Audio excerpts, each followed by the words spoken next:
চীনের president Xi Jinping প্রাচ্যে শান্তি ও স্থিতিশীলতা আনতে 4 দফা প্রস্তাব দিয়েছেন। বেইজিংয়ে সংযুক্ত আরব আমিরাতের আবুধাবির ক্রাউন প্রিন্সের সঙ্গে বৈঠকে তিনি এই প্রস্তাব তুলে ধরেন। এতে আছে মধ্যপ্রাচ্য ও উপসাগরীয় দেশগুলোর শান্তিপূর্ণ সহাবস্থান ও যৌথ নিরাপত্তা কাঠামো গঠন, প্রতিটি দেশের সার্বভৌমত্বের প্রতি সম্মান, আন্তর্জাতিক আইন মেনে চলা এবং এই অঞ্চলের দেশগুলোর উন্নয়ন ও নিরাপত্তা সমন্বয়। বিশেষজ্ঞদের মতে যুক্তরাষ্ট্র ইসরায়েল ইরান উত্তেজনার মধ্যে এই প্রস্তাব খুবই সময় উপযোগী। এর মাধ্যমে চীন তার অবস্থান স্পষ্ট করেছে।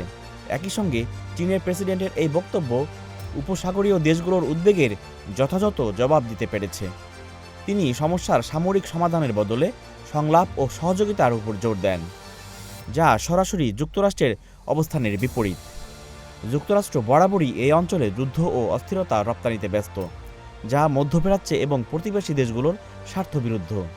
চীনের এই অবস্থান একই সঙ্গে মধ্যপ্রাচ্যের স্বার্থের সঙ্গে সামঞ্জস্যপূর্ণ। মধ্যপ্রাচ্যের স্থিতিশীলতা চীনের জন্যও অত্যন্ত গুরুত্বপূর্ণ। প্রেসিডেন্ট শিয়ের এ প্রস্তাবের মাধ্যমে চীন জানিয়ে দিল তারা সবসময়ই মধ্যপ্রাচ্যের দেশগুলোর নিরাপত্তা ও সার্বভৌমত্বের পক্ষে আছে।